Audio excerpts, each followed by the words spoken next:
Caitlin Clark's frustration summed up the entire atmosphere heading into Game 3 of the WNBA semifinals. She admitted it felt like every game turned into a physical war zone, but this series against the Las Vegas Aces was on another level. "I feel like I've been on the ground a little bit more this series so far," she said, before adding the only thing the Fever could do was keep getting back up. That resilience has defined Indiana all season, but now it's being tested like never before. The Fever didn't just lose Game 2, it was ripped out of their hands. The officiating was so lopsided, so chaotic, that fans and players alike were left wondering if the outcome had already been decided before the ball was even tipped. The numbers don't lie. 41 fouls were called in total, with 16 coming in a single quarter. The game was chopped into fragments, players hitting the floor nearly every possession. Momentum stopped before it even had a chance to build.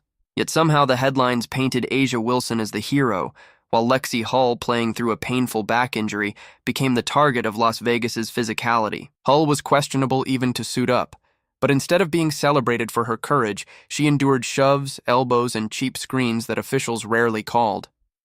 If this is what playoff basketball has become, then the league has a credibility problem it can't afford to ignore.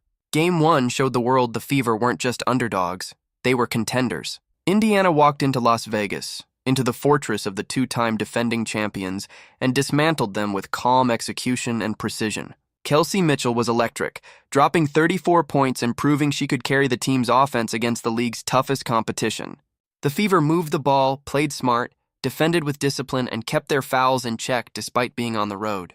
Aaliyah Boston shut down Wilson, who went just 6 for 22 from the field, never finding her rhythm. Indiana walked out with a stunning 16-point win, sending shockwaves through the league. That win wasn't luck. It was preparation meeting opportunity, but Vegas wasn't about to let that embarrassment stand. Game 2 became less about basketball and more about brute force. From the very first minutes, the Aces leaned on physicality, setting hard screens, extending forearms, and testing the refs to see how much they could get away with. The answer apparently was everything. By the third quarter, it felt less like a playoff contest and more like survival. Players collided, whistles blew constantly, and yet the imbalance was glaring. Indiana's clean defensive possessions turned into phantom fouls. Vegas, meanwhile, bulldozed through the Fever with little resistance from the officials. Stephanie White didn't mince words afterward. Asked why her team couldn't find rhythm, she said it was impossible when there was a foul called every 10 seconds. "When they're at the free throw line, we can't get up and down the floor," she explained. Basketball is about rhythm, spacing, and flow. The Aces, aided by constant whistles, made sure Indiana never had any. And then there was Lexie Hull. If anyone embodied Indiana's fight, it was her. Battling back pain from Game 1, she easily could have sat out. Instead, she taped up, took the floor, and gave the performance of her life. She drilled 5 three-pointers, tying a Fever playoff record, and refused to back down no matter how many times she was thrown to the ground. Every shot she hit was defiance, a message to Vegas and the officials that Indiana wasn't going away quietly. Afterward, she admitted she was sore and had needed hours of treatment just to play, but she did it anyway because her team needed her. That's grit. That's heart. And it's exactly why fans rallied to her. Yet even with Hull's heroics, the night was defined by whistles. Sequences of 4 straight fouls turned an 8-point deficit into 13 in a blink. Every time Indiana fought back, another stoppage snuffed out momentum.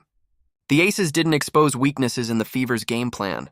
They relied on officials tilting the scales. The box score made Wilson look like the difference maker with 25 points, 9 rebounds, and a handful of steals and blocks. But the truth was more complicated. She struggled in stretches, muscled her way to the free throw line, and leaned on calls that her opponents never received. Meanwhile, Aaliyah Boston fought for every inch, pulling down 13 rebounds in a war zone under the rim. Her numbers looked solid, but they don't show the pounding she endured possession after possession. Boston was hacked, shoved, and bodied in ways that would have sent other players to the bench in frustration, but she kept competing. Odyssey Sims also deserves credit. She poured in 18 points while slicing through double teams and absorbing contact. Every time she seemed to find a rhythm, another whistle reset the game. Still, she kept pushing, refusing to let the officiating define her effort. Those buckets weren't just points on the board.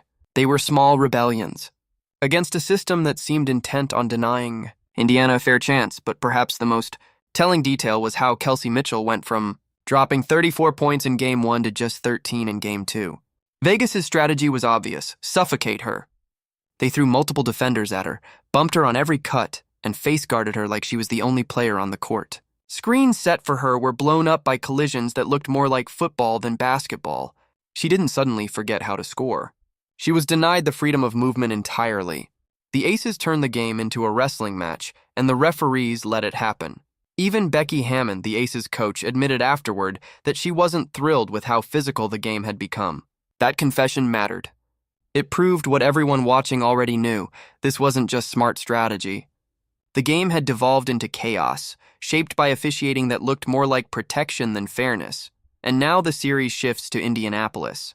This is where the Fever hold their biggest weapon, Gainbridge Fieldhouse. Home court in the playoffs isn't just about the rims or the routine. It's about the noise. It's about 17,000 fans who feel every foul, every whistle, and every missed call. In Vegas, a shove on Boston could slide under the radar. In Indianapolis, it will be met with a roar that forces referees to pay attention. That pressure matters. It changes how games are called. It fuels players who are already pushing through pain. Hull proved she won't quit, no matter how many times she hits the hardwood. Boston's composure under fire has been unshakable. Mitchell, silenced once, now has the home crowd chanting her name before she even takes a shot. This is the stage where frustration transforms into firepower. And the Fever have already proven they can beat Vegas outright when the game is called fairly. Game 3 isn't just another matchup. It's the pivot point of the entire series. Indiana has taken the punches, absorbed the bruises, and now they come home with a chance to flip the script.